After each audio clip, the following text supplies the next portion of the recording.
आचार्य इस YouTube channel पर आप लोगों का स्वागत है। आज हम लोग क्रिप्स मिशन पर विचार विमर्श करेंगे। जैसा कि हम लोग जानते हैं, आधुनिक भारत में पहला अगस्त प्रस्ताव 1940, दूसरा क्रिप्स मिशन 1942 मार्च 1942 और तीसरा कैबिनेट मिशन फरवरी मार्च 1946। यहाँ से लगभग क्वेश्चन प्रत्येक वर्ष पूछे जाते हैं। इन तीनों को अगर हम देख लें तो पिछले 15-20 वर्षों में बिहार, उत्तर प्रदेश, मध्य प्रदेश और यूपीएससी में लगभग 40 से 45 क्वेश्चन पूछे गए हैं। सबसे अधिक क्वेश्चन कैबिनेट मिशन से और क्रिप्स मिशन से पूछे जाते हैं। इसलिए आज एक संक्षिप्त वीडियो में उन सभी बातों को मैं रखने की कोशिश करूंगा जो क्रिप्स मिशन के संदर्भ में अत्यंत उपयोगी है। तो क्रिप्स मिशन की बात करें तो क्रिप्स मिशन का आगमन कब हुआ? तो मार्च 1942 में। ध्यान रखेंगे, पहले तो यही प्रश्न आ गया है कई बार कि क्रिप्स मिशन भारत कब आया था, तो मार्च 1942 में। दूसरा, इसकी पृष्ठभूमि, क्रिप्स मिशन क्यों भारत में लाया गया? तो इसके कई कारण थे, कई इसके महत्वपूर्ण कारण थे। पहला यह था कि जापान का प्रभाव बढ़ता जा रहा था। आप देखेंगे कि 1942 से पहले 1939 ईस्वी में द्वितीय विश्व युद्ध की शुरुआत हुई और यह 1945 तक चलता रहा। सेकेंड वर्ल्ड वॉर के समय में जो पूर्वी फ्रंट का नेतृत्व जो ब्रिटेन के विपक्ष में या हम देखते हैं कि अमेरिका के विपक्ष में जो कर रहा था वो जापान कर रहा था और उसका महत्व बढ़ता जा रहा था और एशिया में ब्रिटिश राज्य को बड़े स्तर पर वो चुनौती दे रहा था। इसके बाद हम देखते हैं कि ये जापान ने 7 दिसंबर 1941 ईस्वी को पर्ल हार्बर, जो वहाँ का अमेरिका का सबसे महत्वपूर्ण बंदरगाहों में एक बंदरगाह था, वहाँ पर उन्होंने क्या किया कि बम विस्फोट किया, वहाँ पर बम गिरा दिया। और बम गिरने के बाद अमेरिका ने इसे चुनौती के रूप में लिया। कोई अन्य देश, खास करके एशिया का एक बहुत छोटा देश, अमेरिका पर इस तरह से प्रहार करने का एक अलग उदाहरण या एक समझिए कि नायब या पहला उदाहरण इस तरह के देखे गए। तीसरा, द्वितीय विश्व युद्ध में जो पूर्वी मोर्चा है वो कई जगह खुल रहे थे, अर्थात जो ब्रिटेन के ग्रुप थे जिसमें ब्रिटेन, फ्रांस और अमेरिका मुख्य रूप से था, उसके विपक्ष में जो इधर से हम देखते हैं कि मुख्य रूप से जर्मनी और जापान, तो इन दोनों ने मिलकर के मलाया में, सिंगापुर में, रंगून में, बर्मा में, म्यांमार में कई जगहों पर एक मोर्चा खोल दिया। और इस मोर्चा खोलने के बाद ऐसा लगने लगा ब्रिटेन को और अमेरिका को कि ऐसा न हो कि हमारी जो हार इस युद्ध में हो जाए, हमारी हार हो जाए। और इस हार से बचने के लिए उसने भारत के समर्थन की अपेक्षा की। और खास करके जो अमेरिका का उस समय प्रेसिडेंट था रूजवेल्ट, उसने भी ब्रिटेन के तत्कालीन प्रधानमंत्री, जिनका नाम चर्चिल था, इसमें मैंने कहीं चर्चिल का नाम लिखा है, तो चर्चिल से उसने आग्रह किया वो इनको किसी न किसी को भेजें जिससे भारत का समर्थन हमारे पक्ष में अर्थात ब्रिटेन और अमेरिका के पक्ष में प्राप्त हो सके।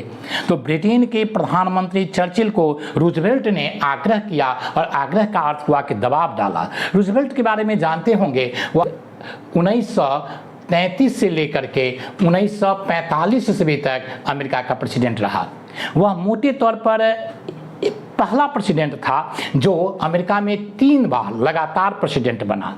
उसने न्यू डील के माध्यम से अमेरिका को और पूरी दुनिया को मंदी से निकालने का प्रयास किया। और इस तरह से हम देखते हैं कि रूजवेल्ट का अमेरिका के इतिहास में बहुत महत्वपूर्ण स्थान है और उसने ब्रिटेन को भी और पूरी दुनिया को प्रभावित किया। तो उसी में ब्रिटेन के प्रधानमंत्री जो उस समय चर्चिल थे, उस चर्चिल को उन्होंने कहा कि भारत से समर्थन लेने के लिए किसी न किसी व्यक्ति को भेजा जाना चाहिए। और भारत के समर्थन लेने के लिए उस समय के जो युद्ध मंत्री था, जिसका नाम था स्टैफोर्ड क्रिप्स, उसको भेजा गया। ये स्टैफोर्ड क्रिप्स जो है वो उस समय के लोकसभा के हाउस ऑफ कॉमन के सदस्य थे और उस समय युद्ध मंत्री था और मंत्रिमंडल में उस द्वितीय विश्व युद्ध के समय सबसे महत्वपूर्ण मंत्रियों में इसकी चर्चा होती थी। दूसरी बात हम देखते हैं कि इससे पहले भी क्रिप्स भारत आ चुका था। 1939 ईस्वी में क्रिप्स भारत आया था। नेहरू जी से उनका गहरा संबंध था, वैयक्तिक संबंध था, इसीलिए क्रिप्स को सेलेक्ट किया गया। क्रिप्स जब भारत आया तो 23 मार्च को कांग्रेस के सामने उसने एक प्रस्ताव रखा। और याद रखिएगा 23 मार्च का समय क्वेश्चन ये भी पूछे जाते हैं, कांग्रेस क्वेश्चन ये भी पूछे जाते हैं कि क्रिप्स जो हैं वो उस समय किस पद पर था, तो युद्ध मंत्री था, लोकसभा का सदस्य था, किसने भेजा, तो उस समय के प्रधानमंत्री चर्चिल था। ये भी प्रश्न आते हैं कि जिस समय क्रिप्स आया था उस समय भारत का वायसराय कौन था, तो लिनलिथगो था। लिनलिथगो यहाँ का वायसराय के पद पर था। तो तीनों पद दिमाग में रखना है। और रूजवेल्ट अमेरिका का प्रेसिडेंट था।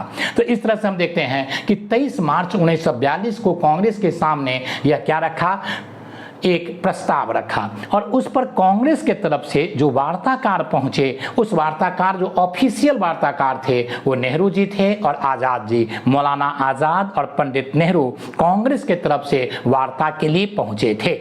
अब वार्ता में क्या निर्णय हुआ उसकी चर्चा बाद में करेंगे। पहले यह देखिए कि इसके प्रस्ताव में क्या बात थी।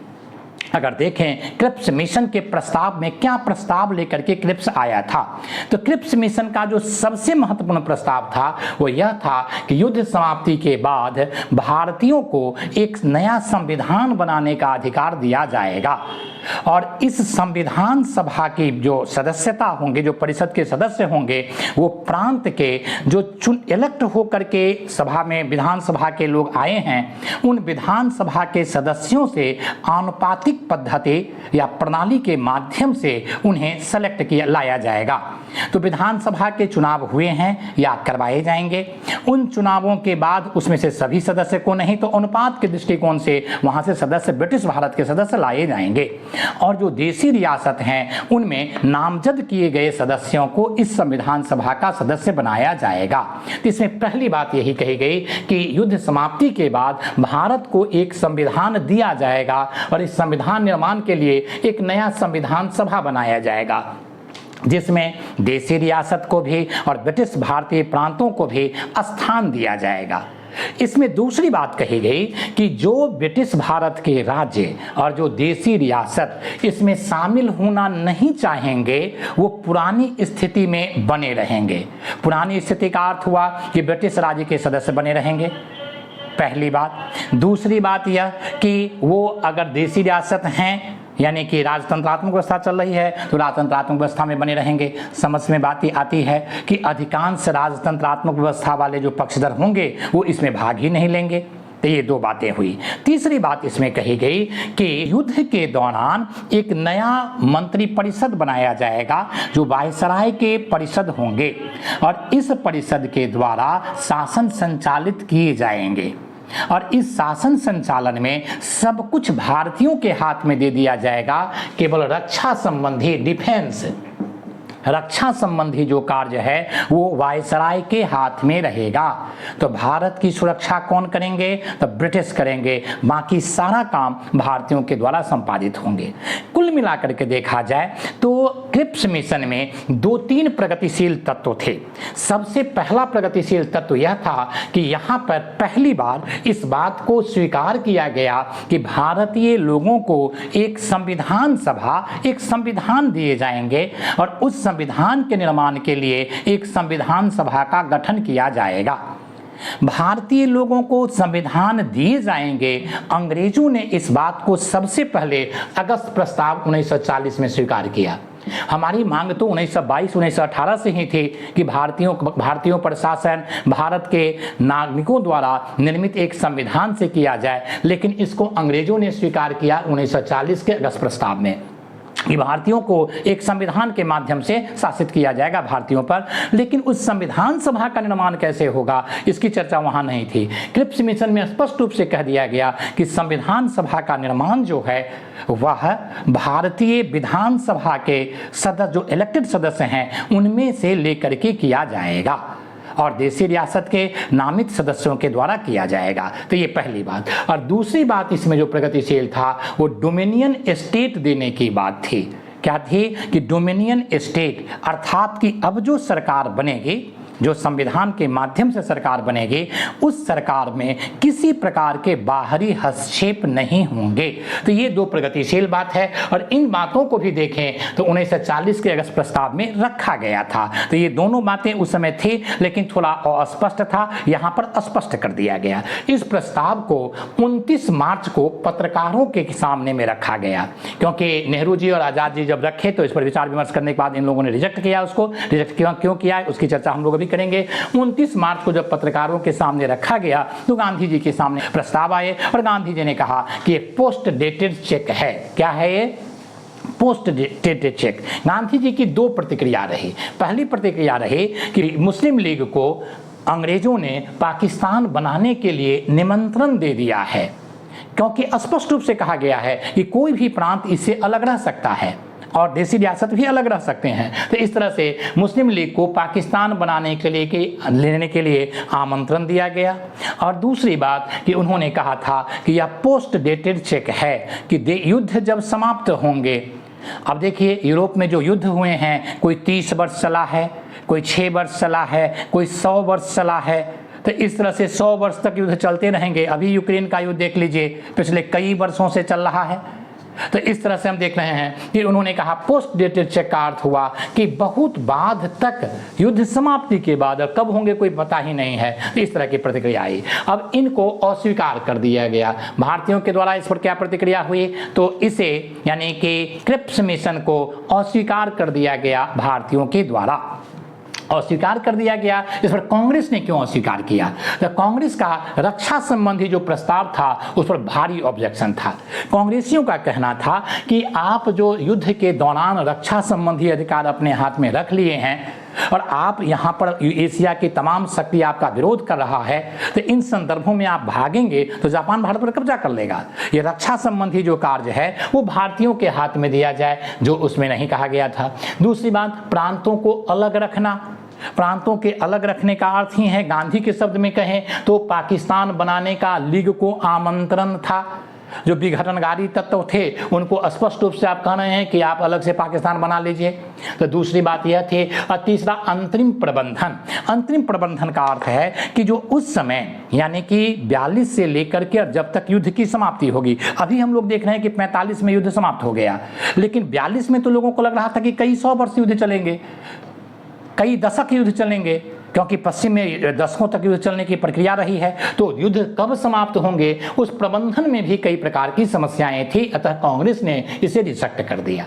दूसरी तरफ हम देखते हैं लीग संघ के विरोधी था। उनका कहना था कि संघ बनेंगे तो पाकिस्तान बनने का जो मामला है, जो मुद्दा है, वह डाइल्यूट हो जाएगा, अतः संघ बनाया ही न जाए। दूसरी बात इनका था कि पाकिस्तान की मांग को स्पष्ट रूप से स्वीकार नहीं किया गया। इसमें कहीं भी पाकिस्तान शब्द नहीं आया है, बल्कि यह कहा गया था कि राज्यों को अलग रहने की स्वतंत्रता होगी। तो तीसरी बात यह था कि प्रांत अलग रहेंगे, इसके लिए राज्य अलग रहेंगे, इसके लिए जो है उनको किस आधार पर आप पूछताछ करेंगे। तो इनके दिमाग में था कि धर्म के आधार पर पूछताछ अगर कर लेंगे तो धर्म के आधार पर हिंदू अलग हो जाएंगे, मुस्लिम अलग हो जाएंगे, पाकिस्तान का रास्ता खुल जाएगा। तो ये भी उसमें स्पष्ट रूप से नहीं कहा गया था। तो इस तरह से लीग ने भी इसे अस्वीकार कर दिया। लीग का अर्थ है मुस्लिम लीग। और तीसरा हम देखते हैं हिंदू महासभा। जो उस समय के बड़े नेता हिंदू महासभा के थे वो मुंजे और जयकर थे।